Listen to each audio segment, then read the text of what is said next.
Good morning all. Today we are going to see about the water demands and the quantity of the water. So the first step in the design of a water supply project is determination of water demand. That is the quantity of the water that will be required for various purposes with the provision for estimated requirements for the future.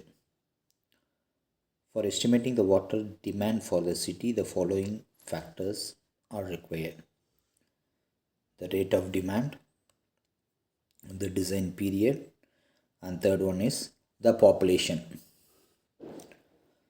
So what is meant by the rate of the demand?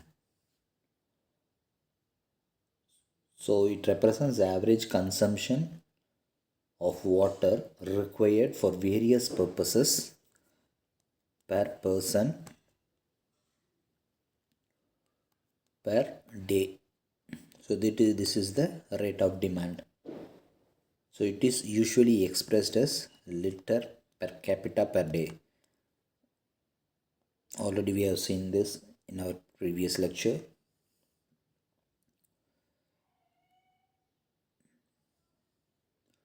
If A is the total quantity of the water required in liters per year for the town having the city of the population, P is equal to population, and if then Q,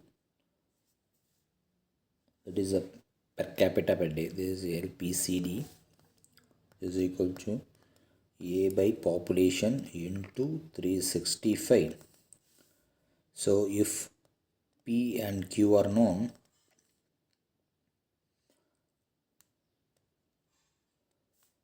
if P and Q are known, then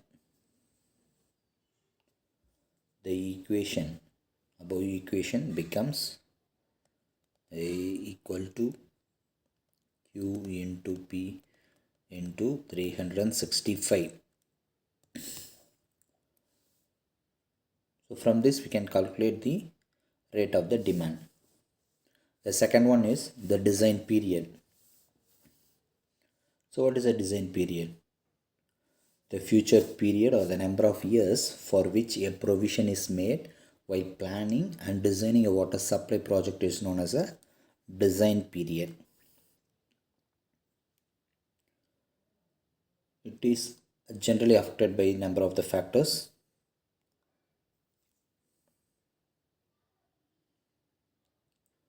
First one is the useful life of the component structures. The design period should not exceed the useful life of the component structures. So for each structure in the water supply scheme, like the tanks, the pipelines,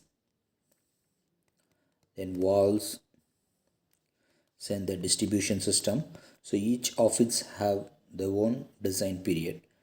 So the individual component should not exceed the design period of those structures. Okay.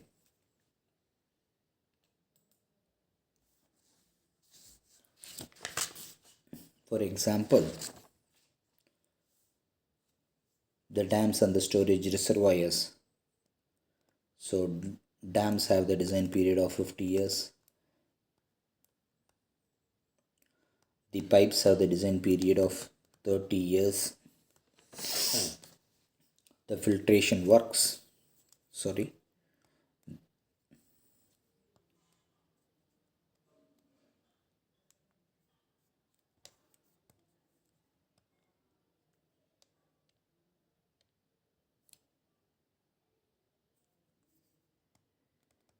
filtration works have the design period of again 30 years. The water reservoir or the head works will have the design period of 15 years and so on.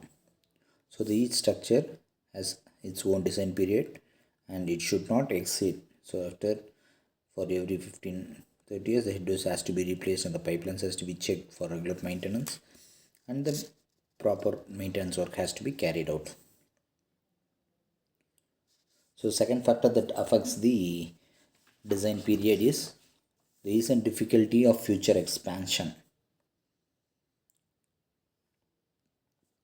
If future expansion involves lot of difficulties, so future expansion involves so lot of difficulties,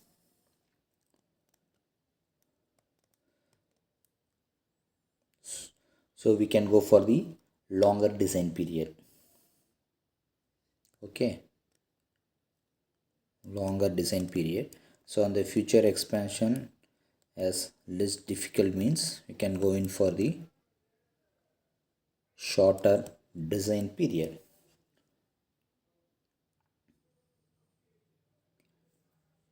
So third one is the availability of funds. So what are the funds that is available for the structures to be built in? If only limited funds are available, then shorter limited funds. For limited funds, can go in for the shorter design period, and for surplus funds,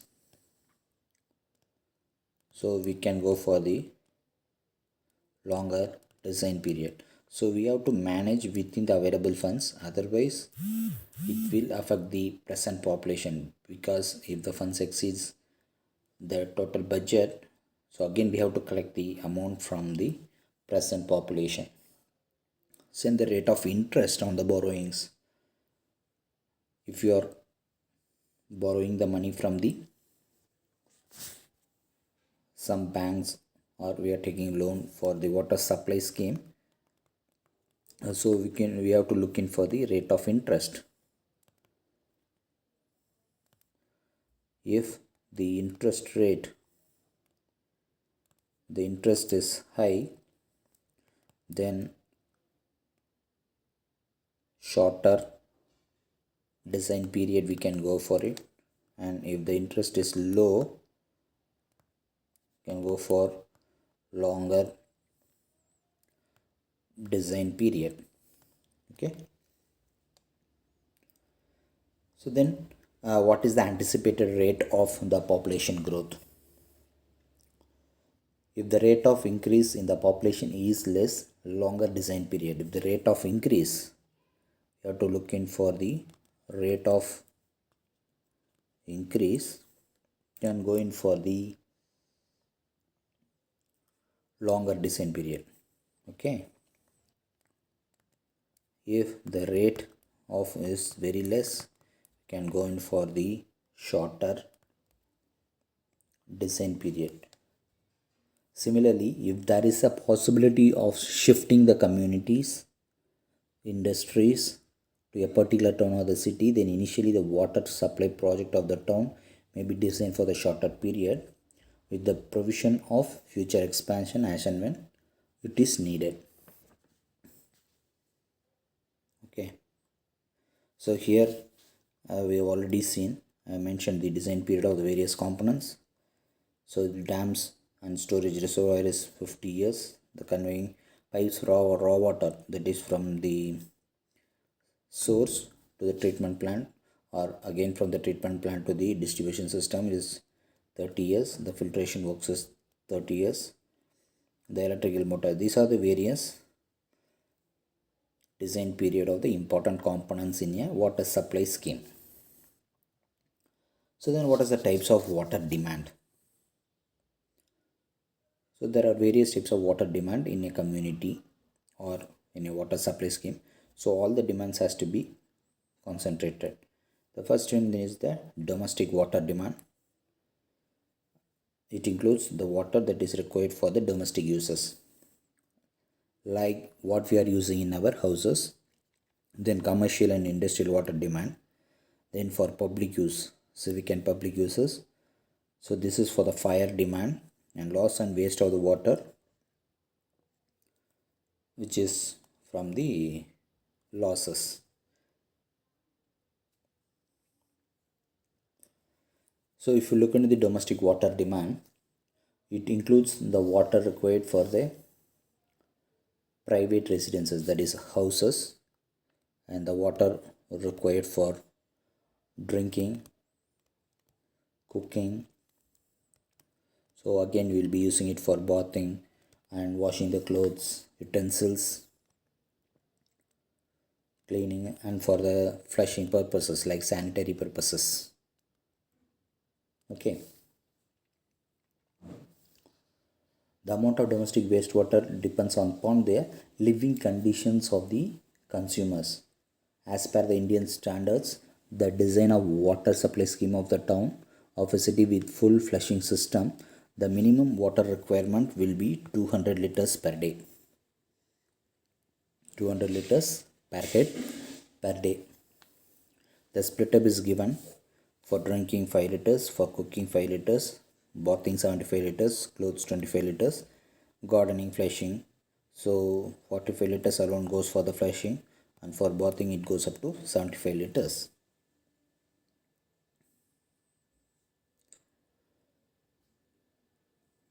Again, the Indian standards have given in another report that for small cities, the consumption in liters per head per day can be reduced up to 135 liters from 200 liters. This is for the small cities. They have reduced the bathing up to 55 liters, flushing from 45 liters to it has been reduced up to 30 liters.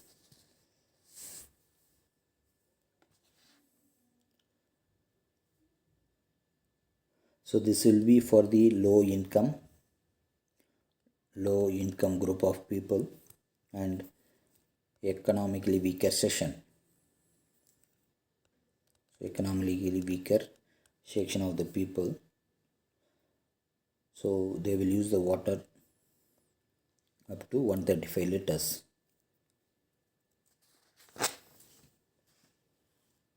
In developed countries like USA, the domestic water consumption is as high as about in USA, developed countries, it will be about 340 liters per head per day. This is because, again, this is due to the high standard of living in the developed countries. They will be using the most of the water is consumed in the air cooling, air conditioning, then from home laundries, garbage flushing system and car washing. They will be having the automated system. So again, lot of water will be consumed. Then the commercial. So it includes the water demand of the commercial and other establishments such as offices, hotels, restaurants, schools, cinema theaters, etc. So on an average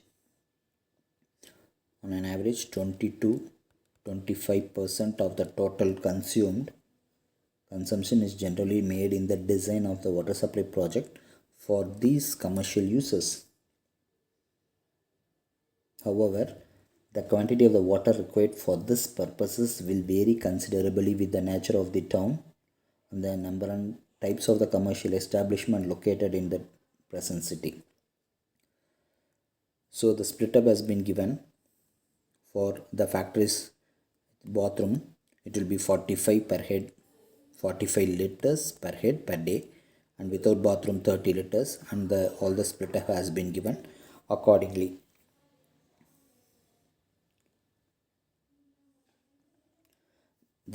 All these requirements, okay, all these requirements mentioned in this table are meant only for the general use of their employees and the drainage and the sanitation purposes in the factory. However, in addition to the quantity of the water indicated, the factories would require a considerable quantity of the water for the production purposes involved in the factories and industries for their products. So for that, what they will do is they will get a lot of the water from it.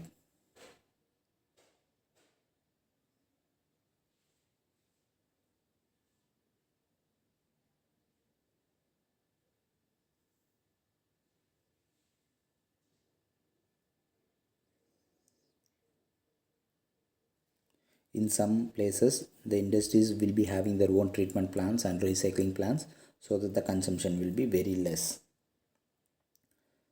So here again we have given the split up of the factories based on the unit of the production. For automobile industries, there may 40 kiloliters per vehicle will be used, and for fertilizer, per ton of the fertilizer produced, 800 to 200 liters of the waters will be used. And for leather industry, for 100 kg of the leather tanned, 4 kiloliters will be used, and so on and so forth.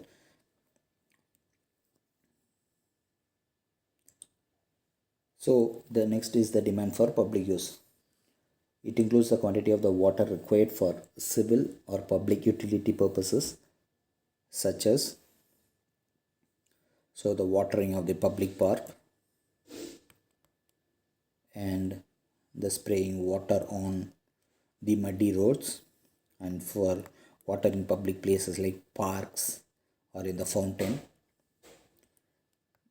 then washing of the streets. So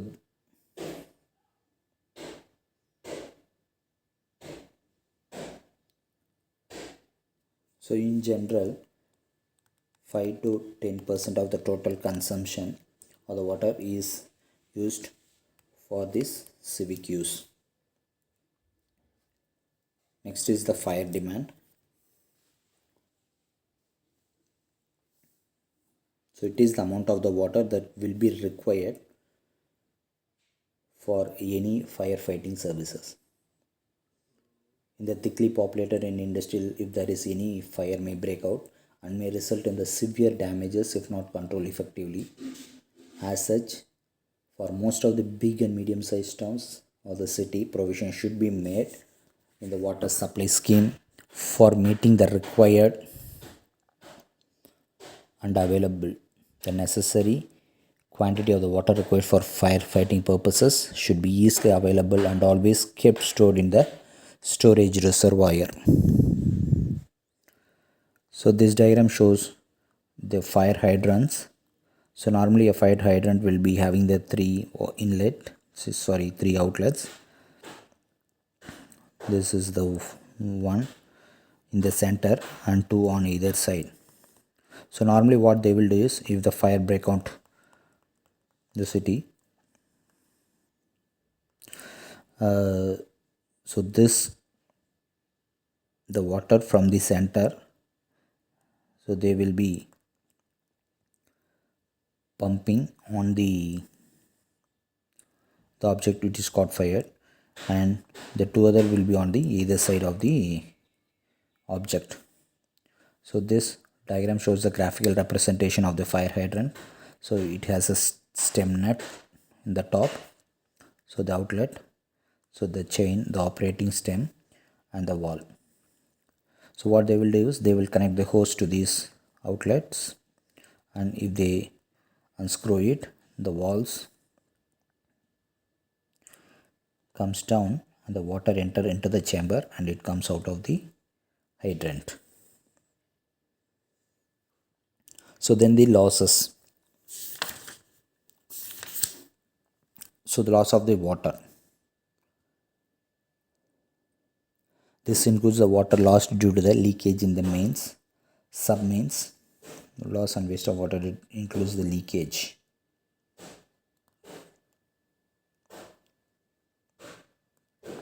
Leakage from the mains and from the taps as shown here. So this will also contribute to the water requirements in the water supply scheme. As such, in a design of a water supply project, in order to account for the loss of the water, a water provision of about 30 to 40% of the total consumption is usually made. And it is possible to bring down loss of the water to 10 to 15% if there is a properly well maintained pipelines are handled.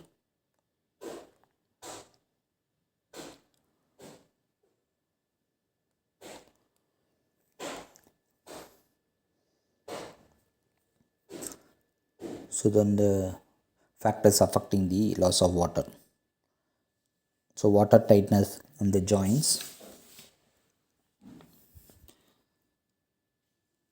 If the joints are tightly fixed, the water leakage will be less. And if due to the bad plumbing, loss will be more. Okay. Then the pressure in the distribution system. So high pressure may lead to the higher leakage. High pressure increases to the leakage. And also the wastage of large amount of water through the open taps. Then the third point is the system of supply. So the water can be supplied as both as a continuous supply, that is water will be supplied at 24 hours, and by intermittent supply. Intermittent supply means only due to the particular period, that is like 2 hours, 3 hours, like that. So if the water is supplied continuously for 24 hours, the loss of water will be more. Then again, the fourth factor is metered or unmetered water supply.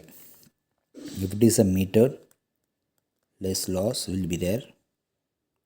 If it is an unmetered, more usage will be there and more losses will be there.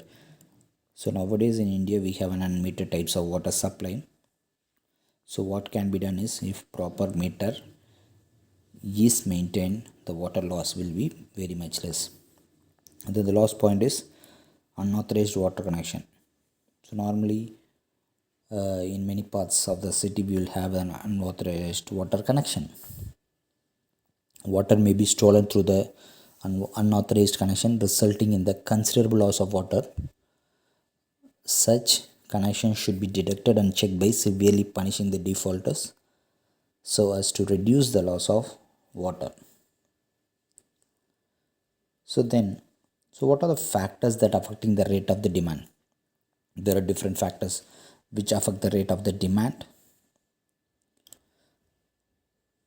First one, the climatic condition, hot and cold climate. So for hot climate, hot and dry climate, so water requirement is more. So because the water will be used for bathing, washing of the clothes, air coolers, and in cold less water will be used. But in cold climate also, the water loss of water will be there, as the water is wasted due to the taps being always kept open to avoid the freezing. So the taps will be kept open to avoid the freezing. Then the cost of water. If the cost is high, less required, and if the cost is low, more required. So again, in the pressure distribution system, high pressure, more consumption, and if it is a less pressure, less consumption. So again, the economic status of the consumers. The consumption rate of the water is directly dependent upon the economic status of the customers. Rich people will use more water, and is the poor people, they will use less water. So number of commercial establishment and the industries, the rate of the demand of the water would further increase with the increase in the number of establishment. However, if the industries develop their own water supply system, okay, then there won't be much increase in the rate of demand in the public water supply system. Again, the method of charging we have seen already. So if it is a metered or unmetered connection, if it is a metered connection, less water is required. If it is an unmetered, more water is required. The quality of the water, if it is a pure water, there will be a more usage. If it is a sorry, impure water, it will be less used. Sewerage system, the next one is the sewerage system. If you have a proper sewerage system with all the flushing will be required for the civic or public purposes, and the provision of sewerage system for the town increases the rate of demand in size of the city. Actually this is town, the spelling mistake is there. Size of the city, big town, more water is used, and for smaller town less water is used. Okay, then system of supply, again we have seen this continuous system or the intermittent system. If it is a continuous system, more water will be consumed, and for the intermittent system comparatively there will be less water.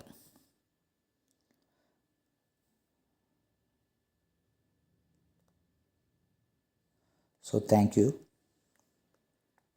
So next in this session we'll be see about the population.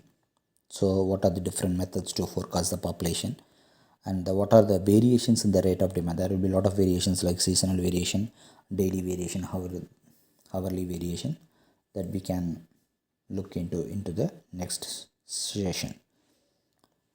So please comment about this lecture, and the PDF file of this document is available in the description box. So anyone interested can download it and can use that for your study purposes. Thank you.